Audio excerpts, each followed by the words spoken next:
welcome to The Explainer. Today we are diving into a moment that just blows the power scale completely out of the water in one of the biggest anime around. We're talking about the story of how the world's weakest hunter turned out to be hiding the world's strongest army.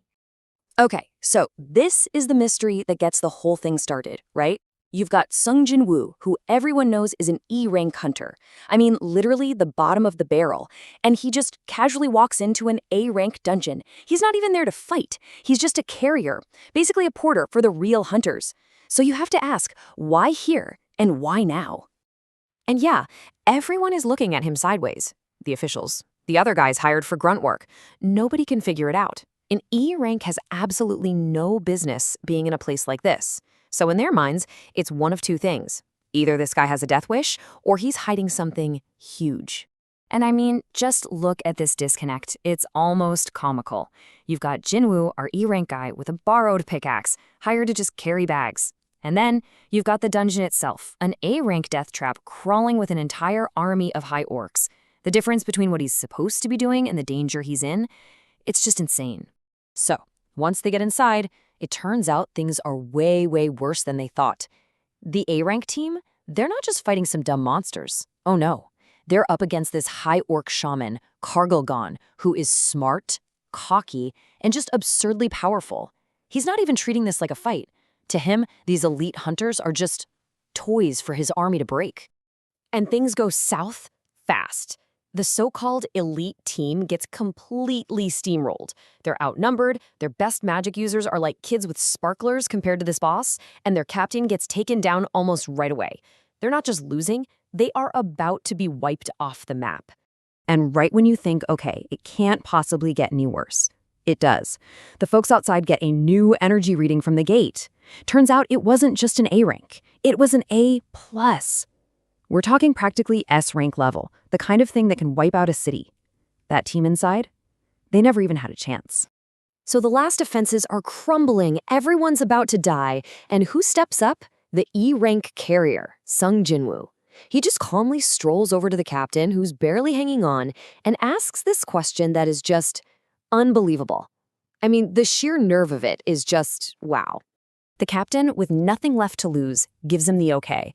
And then Jin-Woo says just one word, arise. And that one word, it changes everything. The entire battlefield, our entire understanding of who this guy is, it all flips in a single second.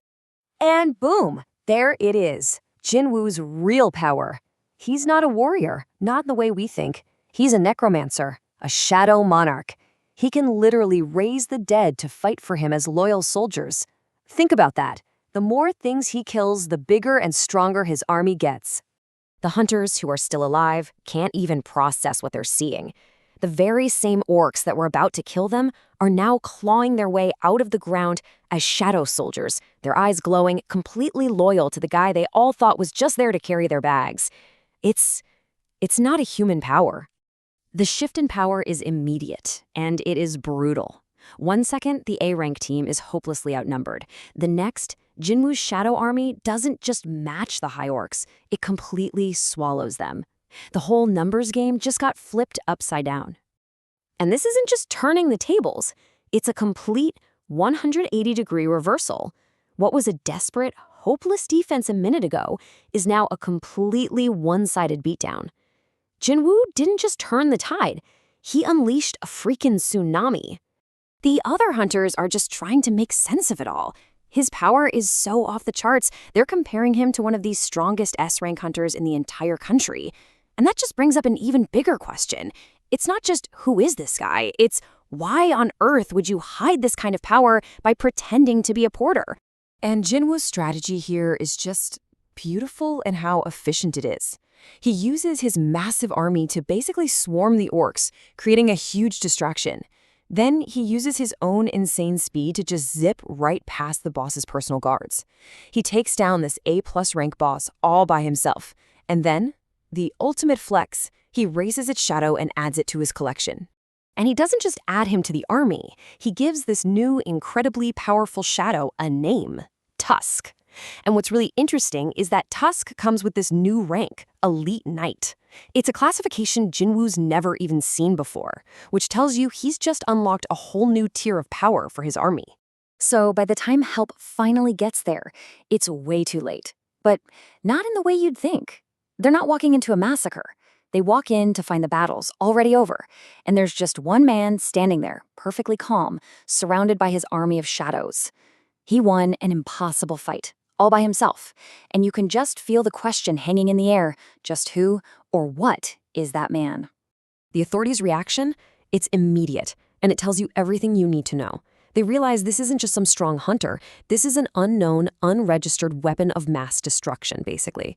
Everything about him immediately becomes top secret. Every single person who saw this is forced to sign a non-disclosure agreement. You just can't let news of a power like this get out. It would change the world. But in the middle of all that official chaos, the captain of the team that was rescued, he knows this simple truth. He goes up to Jin-Woo and thanks him because he gets it. They were all dead. They're only walking out of that gate because of the one guy they all wrote off as a nobody. Now, to really put what just happened into perspective, we need a benchmark. We need to compare him to the absolute peak of power that we know about, and that is Hunter Cha Hai-in. She's one of the top S-Hank hunters, so strong they literally call her the ultimate weapon. Okay, and here it is. This is the single most mind-blowing part of this whole thing. Later on, Hunter Cha is asked, point blank, could you do what he just did? Could you clear a high-end A-rank dungeon all by yourself, no backup, no healers, nothing? Her answer, a flat no. Let that sink in. The guy everyone called the world's weakest just did something that the ultimate weapon says is impossible for her. So this all leaves us with one massive, lingering question, doesn't it? A power that makes even the strongest S-ranks look weak has just stepped onto the world stage. So is Sung Jin-Woo the hero humanity has been waiting for? Or when one person holds the power of an entire army in their hands, do they become the biggest threat of all?